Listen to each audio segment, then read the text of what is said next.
11. detsembril 2017 sõlmisid Tartu spordi juhataja Eve Lill ja töölepingu, mille järgi asus täitma juhitavas asutuses halduri ülesandeid. Nimetatud perioodil oli Tartu sport eraldi sihtasutus. 19. aasta mais Tartu sport ja sihtasutus Tartu puhkepark tegevused ühendati ning selle tulemusena tekkis Tartu linna poolt hallatav asutus Tartu sport.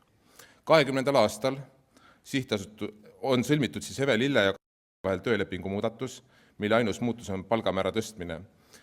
Need allkirjad on teie ees, tahtsin lihtsalt, et volikogu liikmed seda kohta näeksid.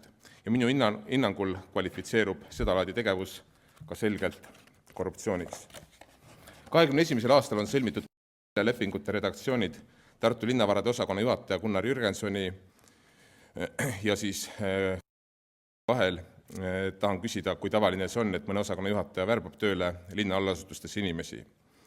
Olgu öeldud, et on minule teadaolevalt täiskohaga tööl Päästeametis ning ei ole eluliselt usutav, et ta saanuks samal ajal täita Tartu spordis halduri ülesandeid.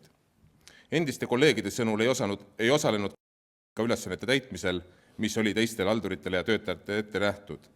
Teisisõnu on tugev kahtlus, et käis tööl tööraamat ehk antud isik rikastus alusetult. 24. aasta märtsis on minule teadaolevalt Tartu linnavalitsus saanud politseilt info, et sedalaadi kaebus on neile laekunud.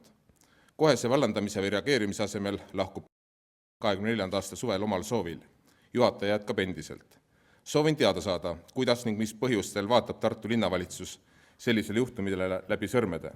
Millal tagastab Tartu linnale töötasud, mille eest isik reaalset tööd ei teinud? Ja miks ei ole Tartu linnavalitsus antud juhtumi valguses alustanud tagasinõude menetlust? Tartu spordi tegevusest on teada ka sõidupäevikute tagantjärgi täitmine.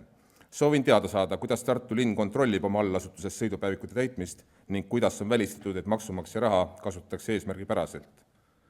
Tartu spordi kasutuses on rajamasinate tarvis oma kütusemahuti. Mitme töötaja sõnutsi on teada, et on toimunud küllaldane eraviisiline tankimine nimetatud mahutist. Soovin teada, kuidas on linn veendunud, et tema hallatavas asutuses on tagatud ainult eesmärgipärane kütuse kasutamine. On mitmeid näiteid korduvast töökiusust. Näiteks on teada, et 24. aasta septembris vallandati üks töötaja, kelle ülesandeks oli kommunikatsiooniga tegelemine. Tema asemel sõlmiti kommunikatsiooniteenusteks leping Renderwise OÜ-ga, mis on asutatud alles 2. septembril 2024. Ja toon ka selle teie ette. Seega oli Tartu sport nimetatud osaühingu esimene klient. Renderwise osaühingu omanikud töötab Tartu spordis haldurina ning on minule teadaoleva info põhjal juhataja Eve Lille väga hea sõbranna. Soovin teada saada, millistel argumentidel põhines veendumus, et tegemist on parima teenusepakkujaga Tartu spordi, seega ka Tartu linna jaoks. Miks ostetakse teenus sisse ettevõttelt, mille juhatuses olevad liikmed töötavad Tartu spordis? 10. jaanuar 2025 toimus laululaval Tartu spordi jõulupidu, kus esmakordselt oli rakendatud osalustasu suuruses 5 eurot. Kuna pidulistel oli tellitud nii catering kui bänd, siis 30 osaleja puhul on mõistetav, et tegelik peoraha tuli maksumaksja taskust. On teada, et nimetatud asutus on varasemalt korraldanud mitmeid üritusi aastas, mis on oma töötajate jaoks olnud tasuta. Samal ajal on teada, et kõik linnaga seotud asutused peavad oma tegevuskulusid kärpima. Soovin saada abilinnapea hinnangut ning põhjendust sellisele tegevusele.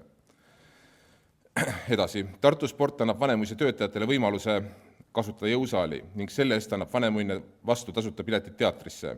Soovin teada saada, mis suuruses ning kellele jagatakse veel priipääsmeid erinevatesse Tartu spordi hallatavatesse hoonetesse.